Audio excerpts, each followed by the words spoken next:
Mesdames, Messieurs, bonsoir, bienvenue dans ce journal. Voici les titres de l'actualité de ce mercredi. Le président du Faso est de retour de sa visite d'amitié et de travail à Abu Dhabi. Roch Kaboré dresse le bilan de ses 72 heures aux Émirats Arabes Unis dans cette édition.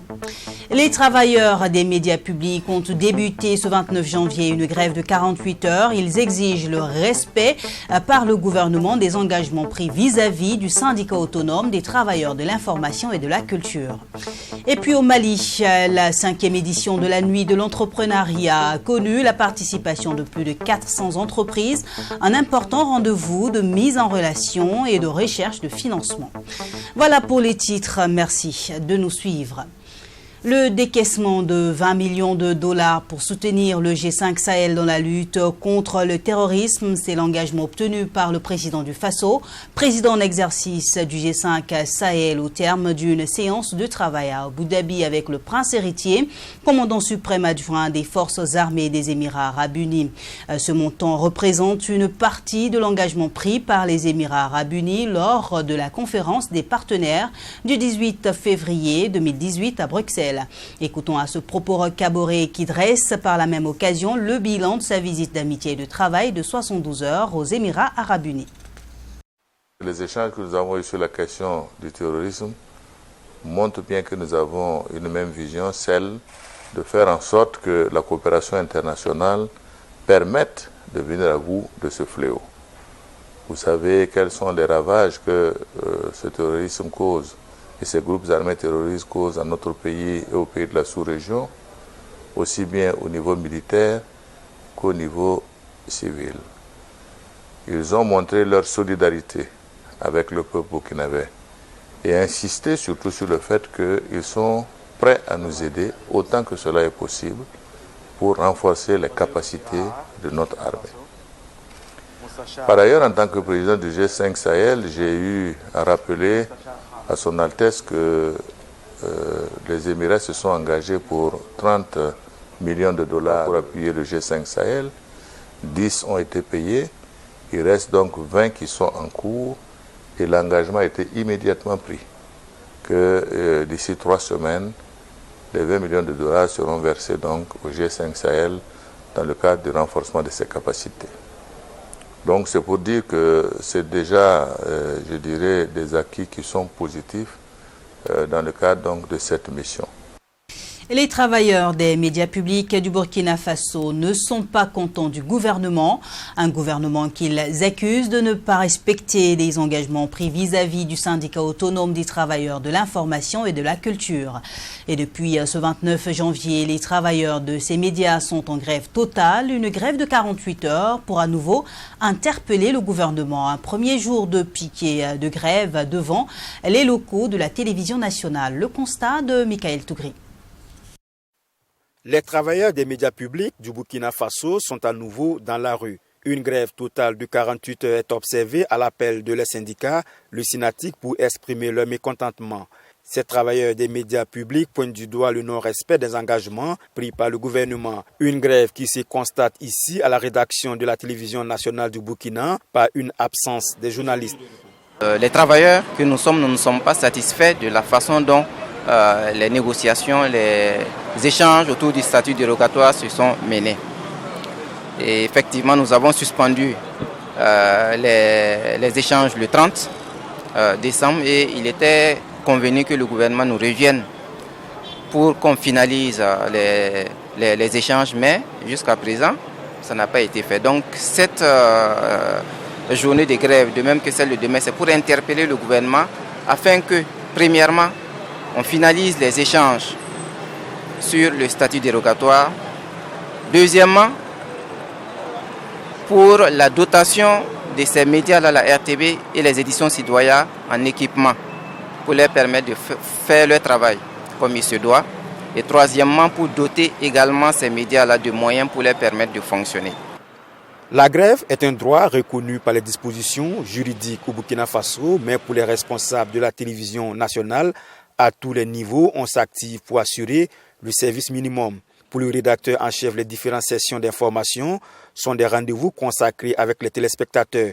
C'est vrai que les agents sont en grève, mais notre responsabilité en tant que responsable, chef de service, directeur et autres, c'est de s'organiser pour s'assurer quand même qu'il y ait un minimum qui soit servi aux téléspectateurs, que ce soit en offre d'information, mais également en programme général. C'est un rendez-vous également que nous avons avec les téléspectateurs au quotidien. Vous avez donné bien sûr les grandes séances d'information, sessions d'information, on a le 13h, le 20h. Donc on ne peut pas également priver le téléspectateur de ces informations. On ne peut pas également faire comme si les choses se passaient normalement. Donc il y a un minimum quand même qu'on essaie de pouvoir tenir en termes d'offres d'information. Et on est là, on s'affaire pour cela. Selon Aboubakar Sanfo, secrétaire général adjoint du Synatic, cette grève de 48 heures est observée sur l'ensemble du territoire burkinabé où sont implantés les services des médias publics, RTB, télé et radio, ainsi que les éditions citoyennes. Pour renforcer la capacité de la douane burkinabé en matière de lutte contre la contrebande, la Société Générale de Surveillance a initié ce mercredi une session de formation au profit des vérificateurs et douaniers du Burkina Faso. C'est un séminaire opérationnel de formation sur la lutte contre la fraude qui va durer 2 jours. Sanata Serré.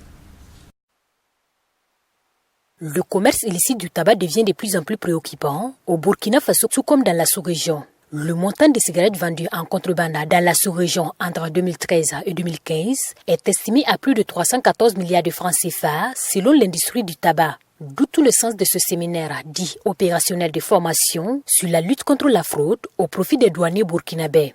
Il se veut donc un cadre de renforcement de capacités en technique de ciblage et de sélection appliquées aux produits de l'industrie du tabac.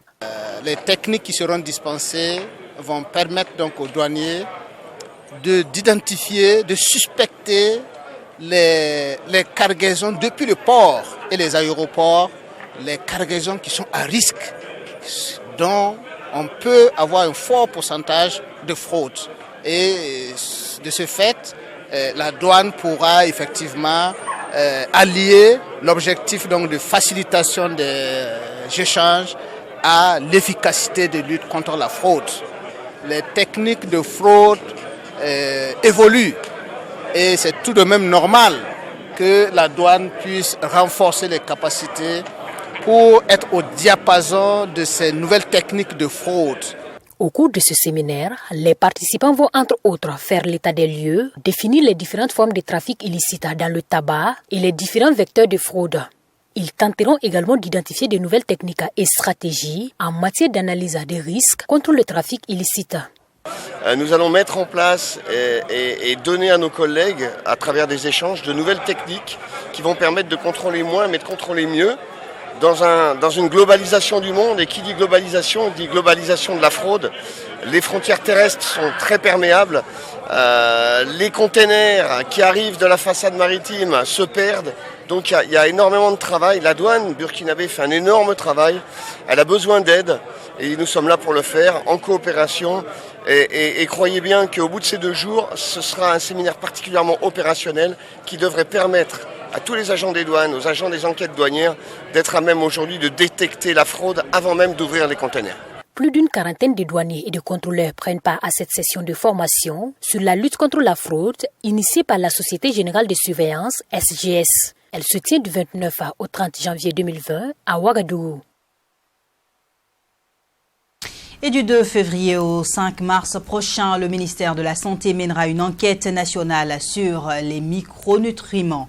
Une étude qui a pour cible les personnes vulnérables, dont les femmes en âge de procréer, les enfants et les adolescents prioritairement. À terme, cette enquête permettra de faire l'état des lieux en matière de carences nutritionnelles au Burkina Faso. Mais avant le démarrage effectif de ces travaux, les hommes de médias ont pris connaissance de cette enquête et de ses fondements ce 29 janvier. Le reportage est de Nadine Zongo. Dans moins d'une semaine, l'étude nationale sur les micronutriments ne sera plus une projection mais une réalité. Longtemps désirée et maintes fois reportée par faute de moyens, Elle va finalement se dérouler du 2 février au 5 mars 2020. Une étude qui portera sur les enfants de 6 à 59 mois, les adolescents de 10 à 19 ans, les femmes en âge de procréer et les ménages. Premier du genre au Burkina Faso, l'enquête s'appuiera sur un échantillon de plus de 5000 personnes. Elle vise à déterminer d'une part les carences nutritionnelles des Burkinabés et d'autre part à donner des repères aux agents de santé pour leurs interventions sur le terrain. C'est une enquête qui va nous permettre d'avoir les données sur les carences en micronutriments et également les problèmes et les programmes de lutte contre les carences en micronutriments en général. Concrètement, ça va couvrir tous les pays et on aura des prévalences au niveau national après l'enquête et également des prévalences au niveau de la ville de Ouagadougou et Bobo-Guirassou, les autres villes du pays et également le milieu rural. Au total, 75 agents de santé sillonneront les ménages en milieu rural et urbain pour ces enquêtes. Situation sécuritaire oblige, certaines zones se verront écartées.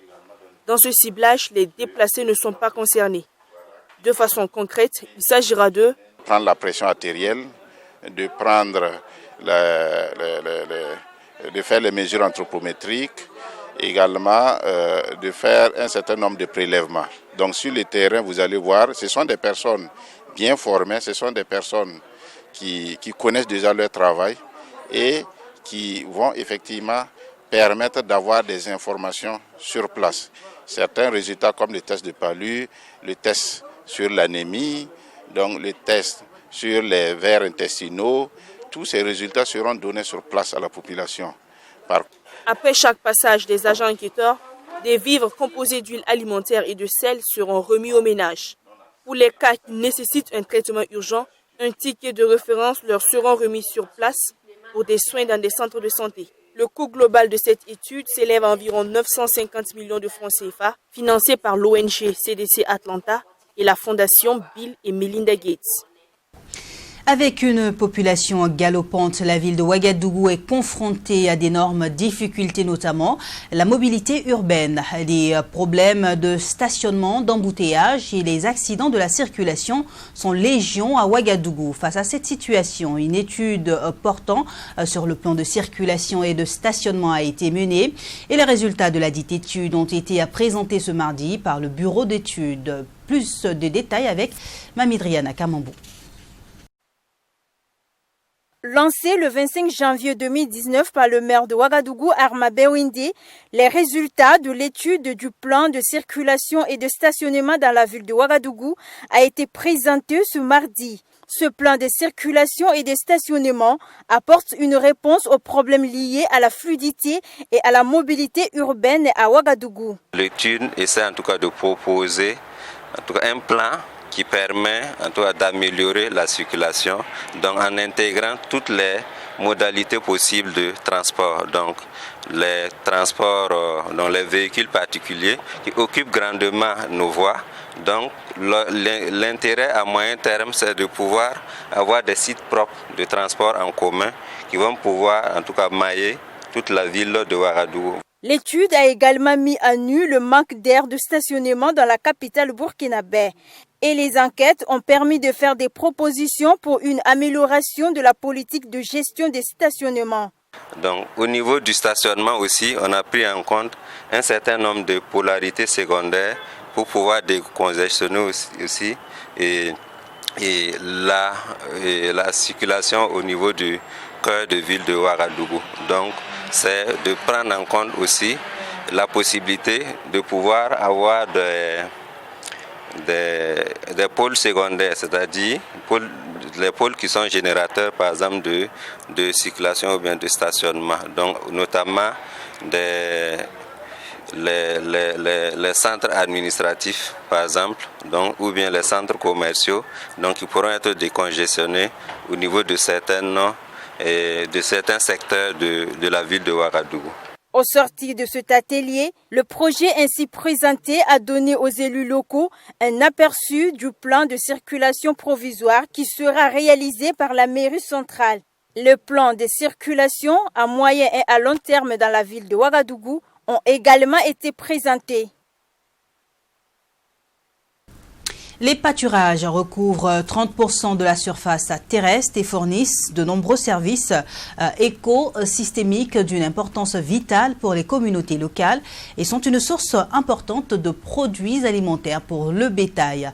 En vue de dynamiser ce secteur, les acteurs ont initié un projet afin d'évaluer les degrés de dégradation des terres et faire des recommandations. Serge Bardot nous en dit plus.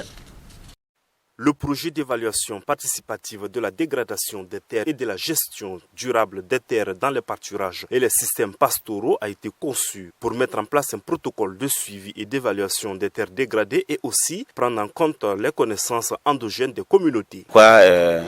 Nous avons jugé utile de voir comment nous allons apprécier l'évolution de ces ressources-là pour pouvoir avoir en tout cas j'allais dire un aperçu du disponible et de l'état de dégradation de ces parcours qui fournissent en tout cas l'essentiel de l'alimentation pour ce type d'élevage que nous avons au Burkina. Et il y a beaucoup de systèmes qui sont développés pour effectivement évaluer la dégradation des parcours, la dégradation des terres, mais il faut reconnaître que c'est vraiment des systèmes qui ne sont pas vraiment arrivés à une standardisation au niveau mondial. Voilà pourquoi nous accueillons avec vraiment beaucoup d'enthousiasme ce projet.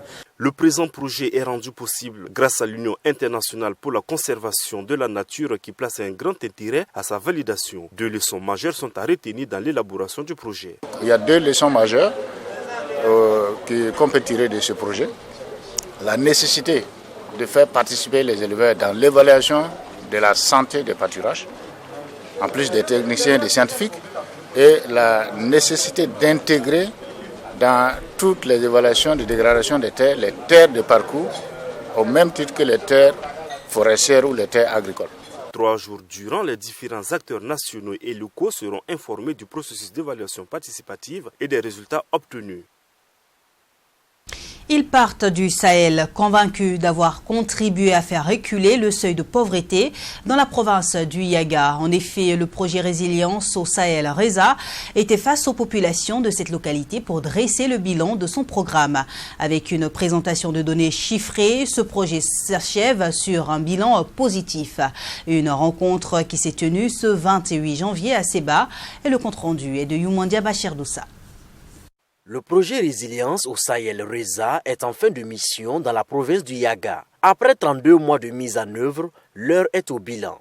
Comme un exercice de redevabilité, les premiers responsables de ce projet ont convié les acteurs locaux et autorités administratives pour présenter les résultats des actions menées. Le projet RESA a travaillé sur 3 domaines précis. Il s'agit du renforcement du système de santé. Il s'agit dans un deuxième volet du renforcement des moyens d'existence des populations, et notamment des ménages. Et dans un troisième volet, on a travaillé au renforcement de la gouvernance au niveau local. Si on se base sur les témoignages des bénéficiaires, sur les retours que l'on a des autorités locales, des représentants des bénéficiaires, on peut dire qu'il y a satisfaction. Le projet RESA, c'est près de 3700 ménages très pauvres qui ont été ciblés, soit 150 000 francs CFA par ménage pour renforcer leurs moyens d'existence. Dans le domaine de l'agriculture, 600 ménages ont reçu des intrants agricoles. En ce qui concerne l'élevage, le projet RESA a distribué 5000 chèvres, 1500 moutons d'embouche et 1075 sacs d'aliments pour bétail. Sans compter le financement des activités génératrices de revenus, le RESA a aussi renforcé le matériel sanitaire. L'accompagnement de l'ESA au niveau du cycle a été multiforme. D'abord, il y a eu des renforcements de compétences. En dehors de ces formations, nous avons reçu un soutien pour faire des différentes supervisions. Le troisième volet, c'est le fait que nous avons reçu du matériel médico-technique. Je tiens à préciser qu'au cours de toute cette longue période que nous avons passée ensemble, nous avons toujours été impliqués. Pour consolider les acquis de ce projet, le RESA peut compter sur les autorités administratives locales. Je pense que nous allons prendre ce que RESA vient de nous présenter et ensemble, lors de nos cas de concertation et lors des cas de concertation communale, c'est des questions Et lors des sessions des conseils municipaux, c'est des questions sur lesquelles nous qui assurons la tutelle, nous allons demander vraiment à ces autorités locales de développer des stratégies pour que les acquis que nous venons d'engager puissent pouvoir être pérennes. La mise en œuvre du RESA a été rendue possible grâce au financement des fonds fiduciaires d'urgence de l'Union européenne d'une valeur d'environ 3 milliards de francs CFA. Les artistes burkinabés, toutes catégories confondues, ont pris part à une rencontre initiée par le Bureau burkinabé des droits d'auteur BBDA ce mercredi. L'objectif était de faire le bilan des activités de l'année écoulée et d'échanger avec les artistes sur la gestion du fonds de promotion culturelle de l'année 2020. Mamidriana Kamambou. À cette rencontre des membres du Bureau burkinabé du droit d'auteur et des artistes burkinabés, plusieurs préoccupations ont été abordées.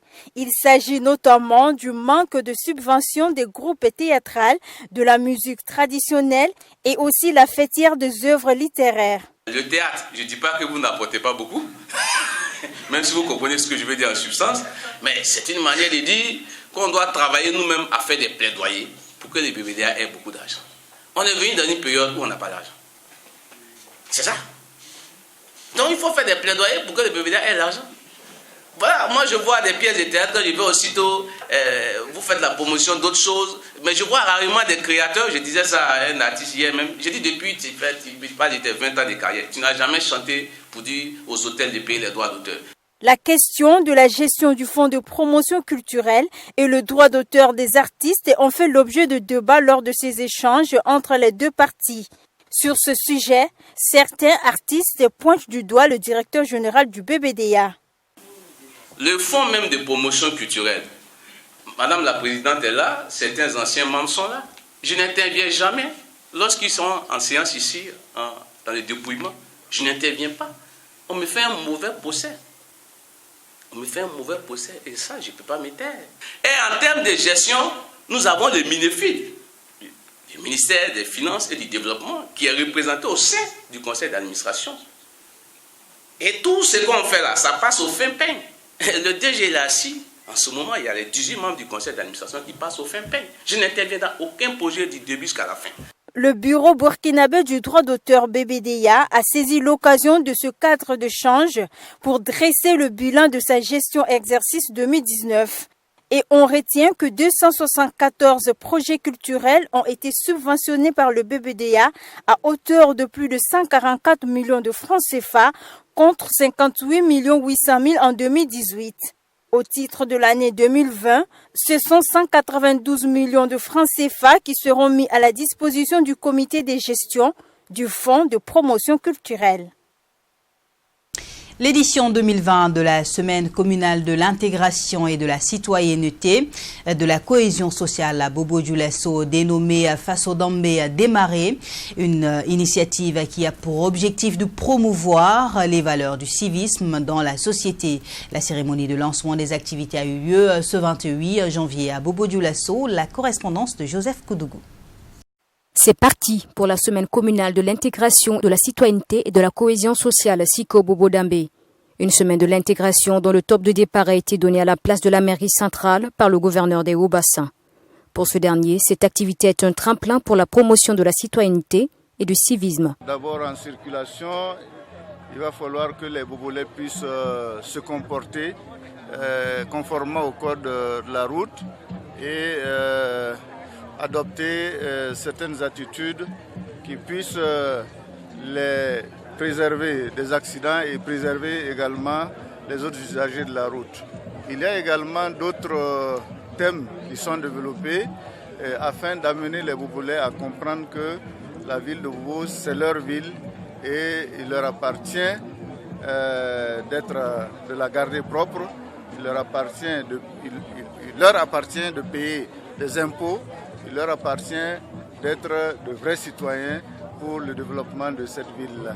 Et le gouverneur d'ajouter que la promotion du civisme passe par une forte implication de la police municipale, un aspect qui est pris en compte par le SICO qui se donne pour ambition de cultiver auprès des jeunes générations les valeurs de dignité, d'intégration, d'engagement patriotique et d'hospitalité. Je pense que c'est pour effectivement rappeler aux citoyens bobolais que nous avions des valeurs, des repères que nous devrions faire revivre. C'est un constat qui a été fait que l'incivisme au Burkina Faso, je dirais que le point noir, le constat malheureusement, c'est Bobo Dioulasso. C'est en cela que nous voudrions effectivement rappeler aux uns aux autres que nous sommes un même peuple. Alors je pense qu'on doit continuer sur ces valeurs qui sont la solidarité, les vivre ensemble. Mais si cela nous le perdons avec des communautés venant de un peu partout, ça peut créer des véritables soucis pour le développement même de la commune, mais surtout pour la sécurité et la cohésion sociale. Au programme de ce SICO 2020, la nuit de l'intégration, une cérémonie de remise de trophées dénommée Bobo Dambé, la coupe de Dafra, une journée de salubrité et une foire. Un reportage donc de notre correspondant à Bobo Dioulasso, Joseph Koudougou, qui portait la voix de Sonia Kopti. Et puis au Mali, le samedi 25 janvier dernier marquait la 5e édition de la nuit de l'entrepreneuriat. Plus de 400 entreprises ont pris part à cet important rendez-vous de mise en relation et de recherche de financement. La soirée s'est déroulée sous la présidence du ministre de la Promotion, de l'investissement privé, des petites et moyennes entreprises et de l'entrepreneuriat national. Reportage à Bamako de Bouraïma Soulo. Une salle pleine à craquer de l'hôtel de l'amitié que l'excellence des entreprises maliennes a été célébrée. Et cela malgré les conjonctures économiques difficiles dues à la situation sécuritaire qui traverse le pays depuis 2012. 5e du genre, l'édition de 2020 a une particularité selon les organisateurs. La particularité de cette édition, c'est qu'on a eu des pays invités. On avait Abu Dhabi qui était représenté, on avait Abuja qui était représenté et le Maroc, le Burkina Faso, la France, l'Autriche. Il y avait beaucoup d'invités. La nuit de l'entrepreneuriat est une véritable vitrine pour les entreprises maliennes qui, depuis 5 ans, ne manquent pas cet important événement en vue de nouer des partenariats avec d'autres entreprises. Oui, en fait, c'est une belle initiative que j'encourage parce que même ce matin, nous avons eu beaucoup de start-up. On a découvert beaucoup de choses. C'est des jeunes aussi qui entreprennent. Nous pouvons les coacher, nous pouvons les aider à mieux réussir en fait leurs projets. Et la diaspora peut être certainement un vecteur de l'économie. Et ce genre d'événement est à encourager. Et chaque année, on doit se retrouver, échanger et voir quels sont les problèmes qui sont liés à un certain nombre de difficultés que la diaspora rencontre et les autres. Pour le ministre de la Promotion de l'investissement privé, cette initiative est une opportunité pour impulser les investissements au Mali. Alors la nuit de l'entrepreneuriat est un événement très important pour nous et il nous aide à continuer à impulser l'esprit entrepreneurial chez les jeunes et chez les femmes parce que nous avons constaté que nous avons une population très talentueuse avec beaucoup d'ingéniosité et qu'à travers des événements comme celui-là, nous continuons non seulement à créer en eux l'esprit entrepreneurial, mais en créant aussi un écosystème qui est bénéfique pour le pays et pour la création d'emplois et la création de richesses. À noter que la soirée a été marquée par la distinction de 20 entreprises comme étant les plus performantes. Et c'est la fin de ce journal, une édition qui a été préparée par l'ensemble de la rédaction. Merci de l'avoir suivi et bonne suite de programme sur TWI TV.